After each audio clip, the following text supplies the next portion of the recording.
A religião dos antigos egípcios e o livro dos mortos. A civilização egípcia foi uma das mais enigmáticas da humanidade e influenciou muito do que conhecemos hoje. Os filmes como Deuses do Egito nos ajudaram a saber algumas coisas, como o grande número de deuses antigos, seus poderes, intrigas e conspirações. Goiás News Notícias. Sem mais delongas, vamos para a notícia. Os seriados nos revelaram os faraós que eram ora deuses, ora seres humanos. E tudo isso falar sobre religião.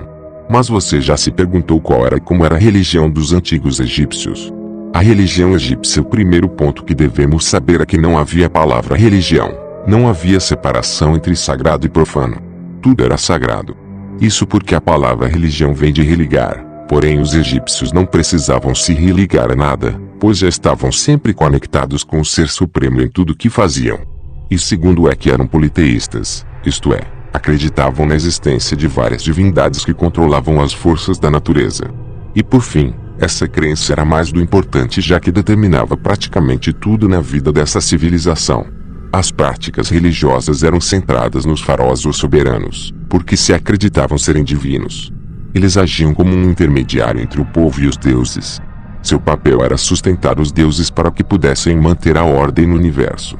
Acreditavam em que o universo egípcio centrava-se no princípio de Maat, que possui vários significados, entre eles verdade e justiça, porém também pode significar eterno, ordem e equilíbrio.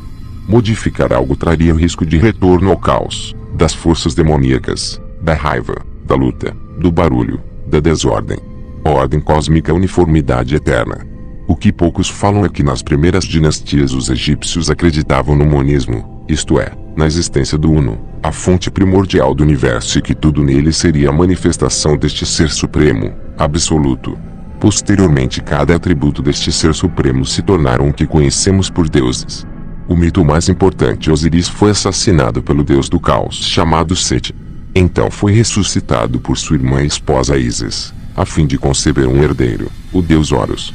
Osíris então se tornou o governante dos mortos, enquanto Horus eventualmente vingou seu pai e se tornou rei. Reencarnação era a base. Os egípcios eram muito preocupados com suas almas. Acreditavam em reencarnação, construíram túmulos e davam oferendas. Acreditavam que preservando o corpo físico, o espírito era preservado. Isso porque os humanos possuíam a força vital, chamado de Ka. Se trata de uma energia que deixava o corpo após a morte. No entanto, para suportar o corpo do outro lado, o Ka deveria continuar consumindo a essência espiritual. Isso acontecia com ofertas de comida. Os humanos também possuíam o Ba. Se trata de um conjunto de características espirituais únicas de cada pessoa que ficava após a morte. Além disso, durante o processo de mumificação os rituais aconteciam, incluindo até a cerimônia de abertura da boca morto. O julgamento, mas isso era para todos. Essas oferendas eram presentes dados pelos faraós aos nobres. Com as pessoas comuns era diferente. Elas iam para o mundo sombrio, o mundo completamente diferente, que era o oposto da vida. Até que por volta de 2181 os egípcios passaram a crer que toda pessoa possuísse um Ba poderia acessar a vida após a morte. Assim chegavam ao novo reino, onde as almas deveriam enfrentar perigos, antes do julgamento final, chamado de pesagem do coração. No julgamento, os deuses compararam as ações do falecido enquanto vivo para ver se eram dignos. Caso fosse aprovado, ele tinha alguns destinos. Poderia viajar para o submundo exuberante. Poderia seguir o Deus dos mortos em sua jornada diária, ou por último poderia retornar ao mundo dos vivos para realizar a magia. E as imagens dos deuses? Existem várias representações artísticas destas divindades, mas não podemos afirmar que realmente elas fossem assim. Suas imagens foram guardadas e cuidadas, mas os templos eram locais que sustentavam os deuses. Então, desta maneira, esses locais não eram locais de adoração para as pessoas comuns. Deuses para mim, para você, e ainda sobraria vale dizer que eles também adoravam alguns animais. Muitos foram mumificados, porque representavam deuses de várias classes. O povo os adorava, a fim de receber favores. Algumas divindades se manifestavam de formas diferentes e tinham vários papéis. No panteão nós temos deuses principais do universo, deuses menores, ou demônios, deuses estrangeiros e às vezes seres humanos e, claro, faraós falecidos. A mudança. O faraó era generoso com os recursos na construção templos para prover rituais. No entanto, os indivíduos poderiam apelar diretamente aos deuses para fins pessoais por meio de orações ou pedidos de mágica. Com o declínio do poder do faraó, essa prática tornou-se mais forte. Interessante é que houve um período de tempo em que o Egito era monoteísta, adoravam o faraó Akhenaton e seu deus patrão Aton. A ritualística religião egípcia era composta por vários mitos.